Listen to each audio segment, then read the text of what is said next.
JoJo, listen, man. you said what you said earlier, gang. You know what the I do, you know what I'm saying? So you better stop playing. You personally, you know what I'm saying? Hey, dude. You, Memo, you. Y'all recruit goofies got them playing with me. What the fuck wrong with y'all? I told you that personally anyway. You police? Police, gang. You police over here. Alright. I'm talking to you though. You personally, just you. Ain't no motherfucker else got nothing to do. I'm talking to you. Don't kick me. Hey, I talked to you. I talked to you earlier. I told you earlier. That's mine, dude. You.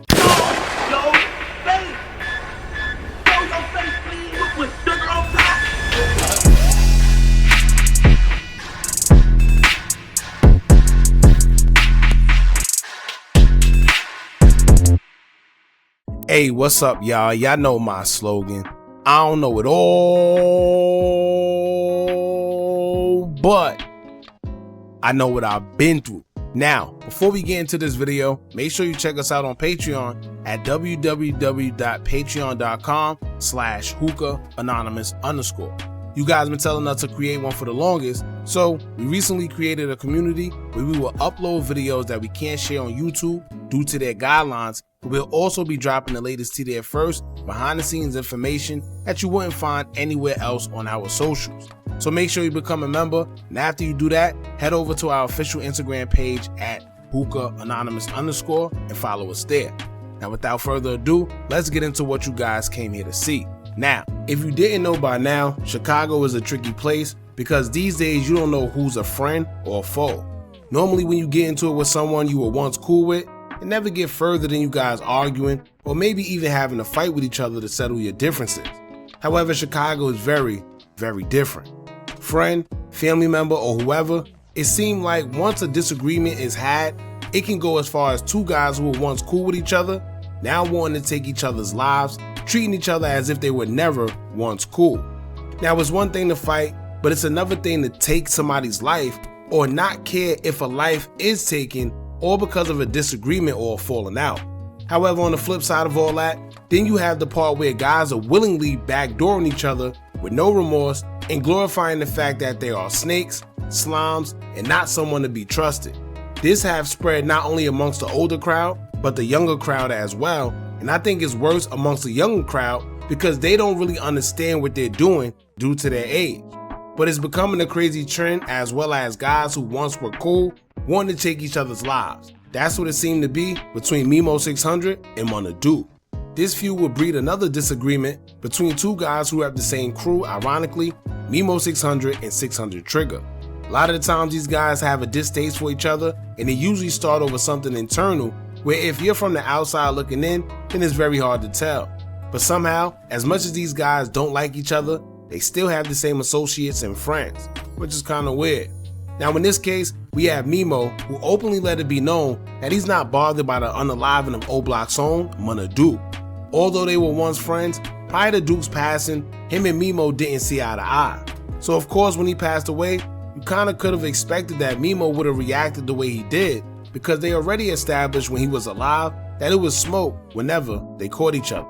Now first, it started off when news first broke about Munna passing, and Memo would make cryptic posts to his IG story, where although he wasn't saying anything, you could kinda just read in between the lines.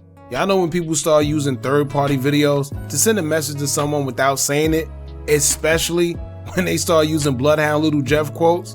Well, that's what Memo did. They didn't know, by now you know this belt lethal, so just do that with caution. Like, just making sure you all in on down. Like, make sure you're ready for somebody to die before you get to coming with that weird. Cause this shit ain't no game, kid. We out. I don't take advice from goofies. Keep it. One of that gonna die.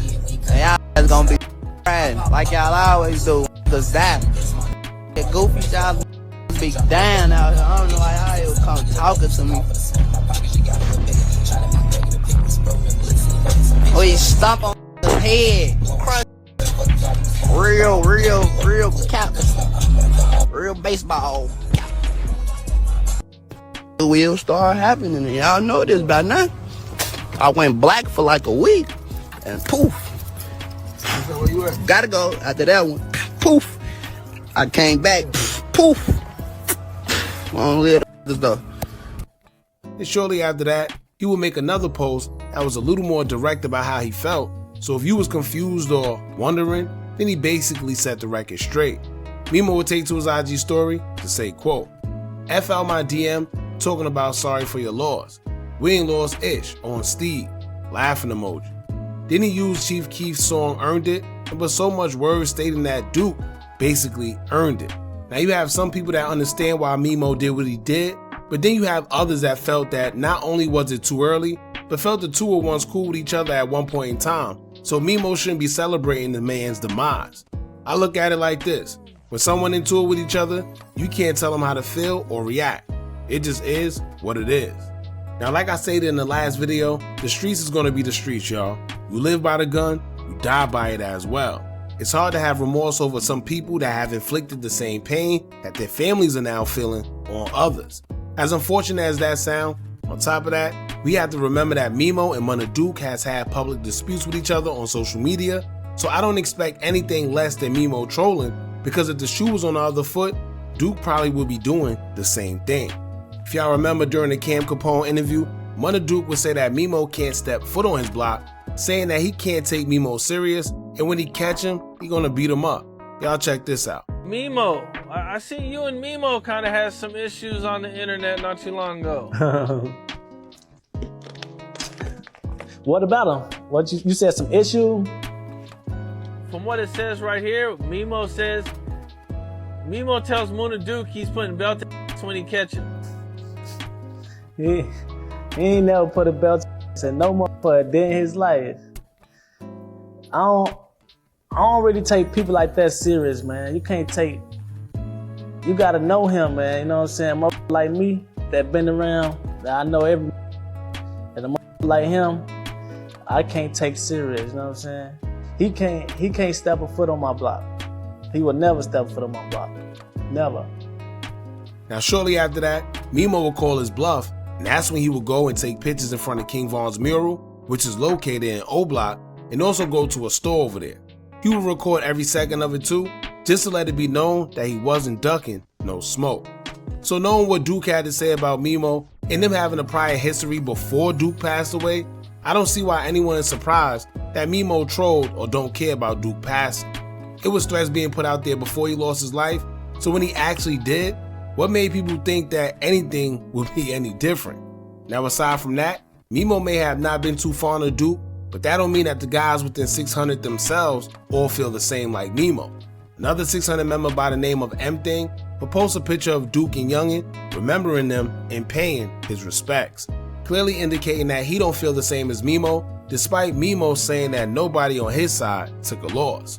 Now another 600 member known as 600 Trigga will also denounce what Memo said in his IG story.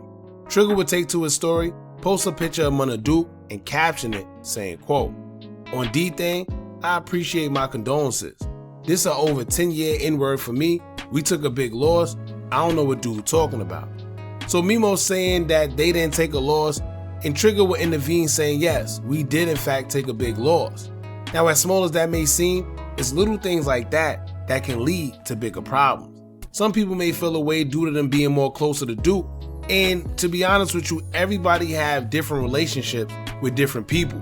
Even if Memo knew Munna Duke and they was cool, maybe Trigga has a different relationship with Munna than Memo did, so it made it even easier for Memo actually to not care. But at the end of the day, it's already evident that although Memo is 600, he haven't got along with a lot of the guys, and Memo had been public enemy #1 for a long time. If y'all remember, it was rumors before that he himself couldn't go back to 600 territory.